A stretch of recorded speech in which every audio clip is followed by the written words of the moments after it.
Salam jumpa dengan Pungta dari Pasturan Cawas. Renungan kita hari ini berjudul Jape Medetap, terinspirasi dari Injil Markus bab 9 ayat 38 sampai 40. Pungta lovers yang terkasih, kita masih ingat ya, di kalangan anak muda di Jogja ada bahasa prokem yang diturunkan dari aksara Jawa. Mereka menyebut bahasa walian Jogja. Salah satu contohnya adalah kata Jape Medetap. Ya, salah satu contoh ini. Itu artinya adalah cahe dewe mas, atau teman sendiri, itulah. Ungkapan itu artinya senada dengan kata onya odop kalau dari bahasa Dayak Simpang. Itu artinya orang kita, teman sendiri, kelompok kita, pengikut kita. Ya, sebagai teman sendiri kita sering membela, melindungi, menolong jika ada teman yang berada dalam kesulitan.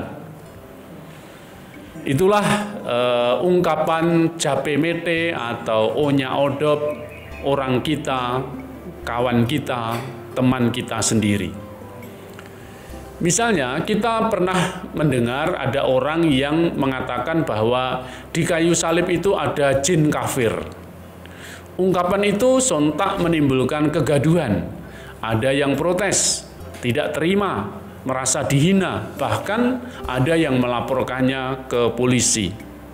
Seolah-olah iman harus dibela, agama harus dibela. Patung yang ada di salib itu disebut sebagai jin kafir. Ini jelas bahwa salibnya pasti salib Katolik, karena hanya salib Katolik yang ada patung Yesusnya, Corpus Christi.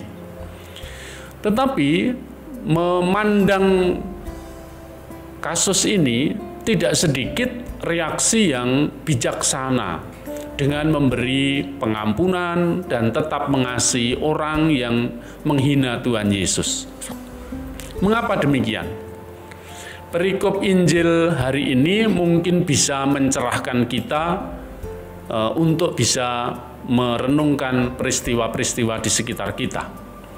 Yohanes memprotes orang yang menggunakan nama Yesus untuk mengusir setan karena dia bukan pengikut kita. Guru, kami melihat seorang yang bukan pengikut kita mengusir setan demi namamu. Lalu kami cegah dia karena ia bukan pengikut kita. Yohanes berpikir secara sektarian, primordial, mengkotak-kotakkan. Orang kita berbeda dengan bukan pengikut kita. Istilahnya ya Jape Mete atau onya odop itu tadi. Mereka yang bukan kelompok kita tidak boleh melakukan kebaikan atas nama Yesus. Cara berpikir sektarian ini dilarang oleh Yesus. Jangan cegah dia, sebab tak seorang pun yang telah mengadakan mukjizat demi namaku, seketika itu juga mengumpat aku. Barang siapa tidak melawan kita, ia memihak kita. Kita tidak boleh mengkotak-kotakkan orang berdasarkan ras, etnis, agama, adat, atau budayanya. Yesus mengajarkan untuk selalu mengasihi dan mengampuni bahkan mereka yang melawan dan memusuhi kita. Dia sendiri telah mengampuni orang-orang yang menghina, mengejek, dan mencemoohkannya. Mengampuni bisa terjadi jika di dalam hati kita ada kasih, ada cinta, ada sayang. Yesus mengampuni orang yang menghina dan menyalibkannya karena Yesus mengasihi semua orang. Kasih Yesus tidak hanya untuk kita, tetapi untuk semua orang. Orang yang menyebutnya sebagai jin kafir pun juga pasti dikasihinya. Jika Yesus sudah mengampuni tanpa batas, tanpa membeda-bedakan orang berdasarkan sara, lalu siapakah kita ini yang merasa berhak untuk menghina atau menghukum, mengadili orang yang menghina dia. Kalau kita masih marah, tersinggung, jengkel, dan sakit hati, itu tanda bahwa iman kita belum matang dan dewasa. Mungkin kita masih seperti Yohanes yang punya pikiran sektarian dan primordial. Mari kita membuka diri, hati, dan pikiran kita supaya kita bisa mengasihi sesama. Bahkan orang-orang yang menghina, mengejek, mencemooh juga membenci kita.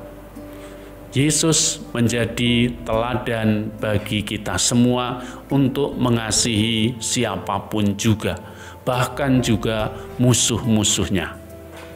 Pergi ke sungai untuk memancing ikan, duduk di bawah pohon sambil berhujan-hujan. Mengasihi itu tidak membeda-bedakan, itulah kasih yang diajarkan Yesus Tuhan. Sekian, sampai jumpa, salam sehat, jangan lupa selalu bersyukur. Berkah dalam.